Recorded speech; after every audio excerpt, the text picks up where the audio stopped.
Salam alaikum wa rahmatullahi ta'ala wa barakatuh. Donc la troisième vidéo, toujours avec le glycogène. Cette fois, on va s'intéresser à la formation du glycogène. Donc ce qu'on appelle la glycogénogenèse. Glycogénogenèse. Donc on va s'intéresser à la glycogénogenèse ou bien la formation du glycogène. Ok, je vais pas commencer par la voie de signalisation parce qu'elle est un petit peu compliquée. Donc, les deux enzymes clés, les huma une synthase et une phosphatase. Il est comment agir les deux enzymes. Après, on va attaquer la voie de signalisation. Ok. Donc, cette fois, c'est pas la voie de l'AMP cyclique. C'est pas la voie de l'adénylate cyclase, parce que la voie de l'adénylate cyclase ou bien l'AMP cyclique, le récepteur il est couplé à une protéine G. Non, le récepteur il n'est pas couplé à une protéine G. Le récepteur a activité enzymatique. Je vais expliquer ça après, ok? C'est un récepteur à activité enzymatique. Il faut juste noter ça. Donc le récepteur a activité enzymatique, c'est-à-dire le récepteur qui dit une action, il va jouer le rôle d'une enzyme. Ok. Donc, ce qui nous intéresse, l'enzyme, c'est une synthase. Donc, c'est l'enzyme qui va fixer des molécules de glucose. Ok. Donc là, cette enzyme, elle est activée quand elle est déphosphorylée. Ok, notez ça. La synthase, elle est activée quand elle est déphosphorylée. Ça veut dire déphosphorylée, ça veut dire un phosphate tout simplement. Donc moins P, elle est activée. Ça c'est bien. Et en biochimie, qu'est-ce qu'on sait? Pour déphosphoryler un substrat, il nous faut une phosphatase. Ok, une phosphatase qui taille les phosphates. Phosphatase, donc ça enlève les phosphates. C'est pour ça, deuxième enzyme clé, c'est une phosphatase. Donc, pour déphosphoryler la synthase, il nous faut une phosphatase. Ok. Donc, automatiquement, la synthase elle est activée quand elle est déphosphorylée et elle est désactivée lorsqu'elle est phosphorylée. Ok. Donc, on suppose qu'il n'y a pas un ligand. Parce que ici, le ligand, c'est l'insuline. Ok. La fixation de l'insuline sur le récepteur à activité enzymatique. Je vais expliquer cette tyrosine kinase après. Vous en faites pas, on laisse après, ok? Donc, le récepteur, il va fixer l'insuline comme ligand. Bien sûr, l'insuline a une hyperglycémie. Donc, premier hormone qui va être sécrété, c'est l'insuline. Donc, en absence d'insuline, ça veut dire la synthase, elle est désactivée. Donc, en absence de ligand, la synthase, elle est désactivée, donc sous forme phosphorylée. Voilà. Donc, à de la forme qui fait variable l'insuline, tout simplement. Variable l'insuline, je vais avoir cette forme. En présence d'insuline, la synthase, elle doit être activée. Ok. Quand est-ce qu'elle est activée? Quand elle est déphosphorylée. Et pour qu'elle soit déphosphorylée, l'action d'une phosphatase. Voilà. Il doit avoir l'action d'une phosphatase. Également, la phosphatase, quand est-ce qu'elle est activée? Quand elle est phosphorylée.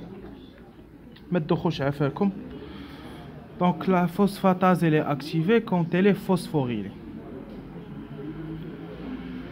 Et elle est désactivée quand elle est déphosphorylée.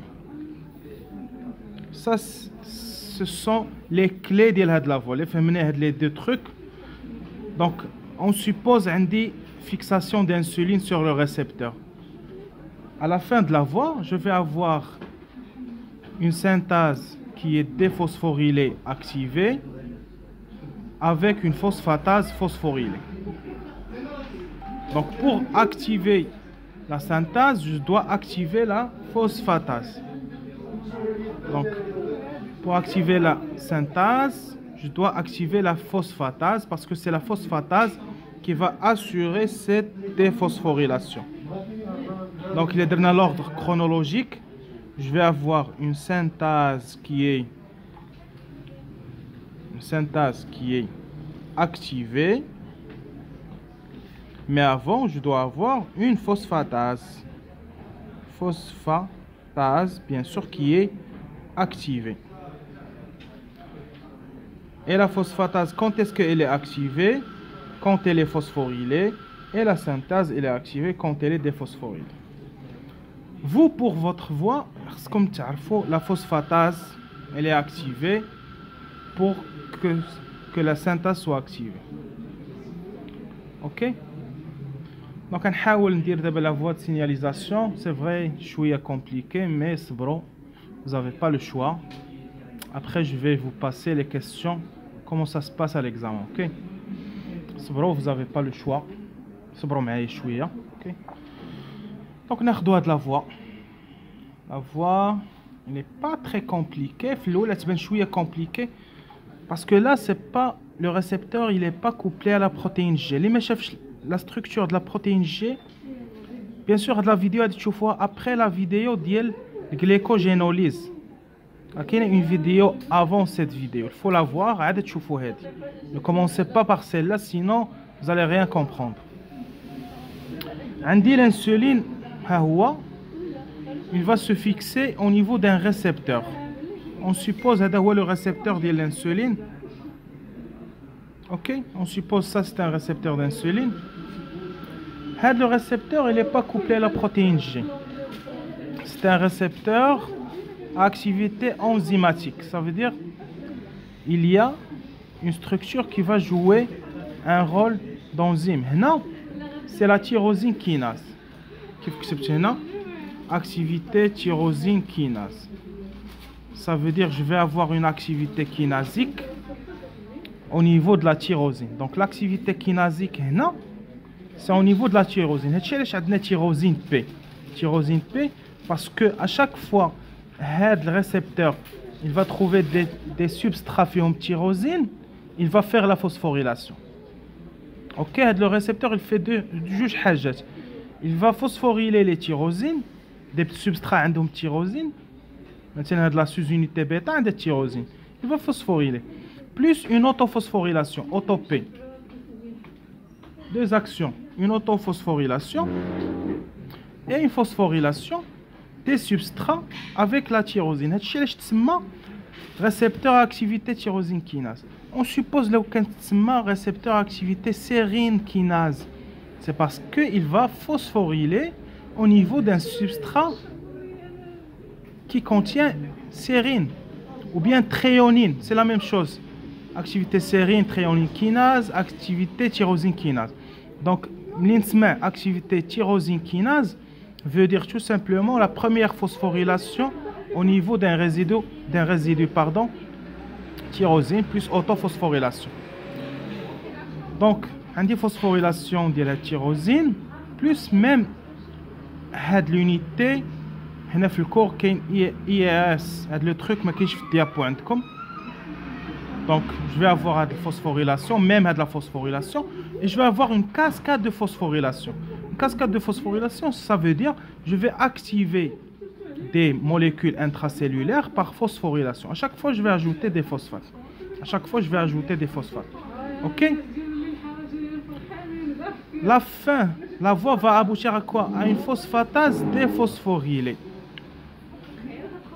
Après phosphorylation, elle devient phosphatase phosphorylée. Rejoins le papier.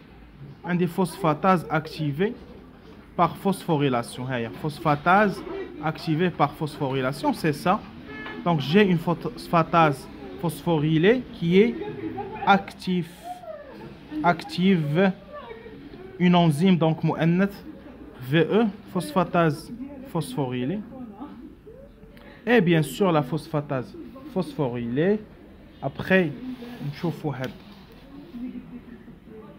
phosphatase phosphorylée. Après, je vais avoir l'activation de la synthase. Voilà. Donc, on a autophosphorylation. Le substrat IRS, donc également, il est activé.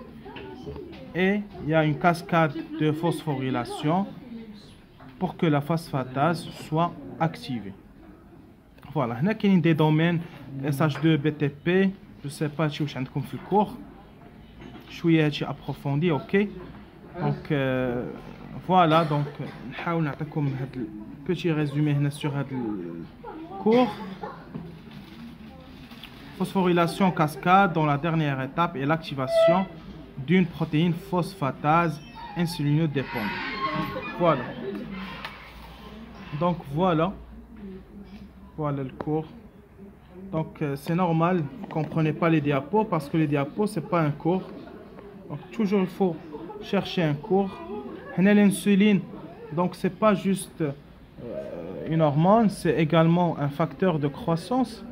Donc, parce que là, on va stocker du glucose sous forme de glycogène. Donc c'est un facteur de croissance.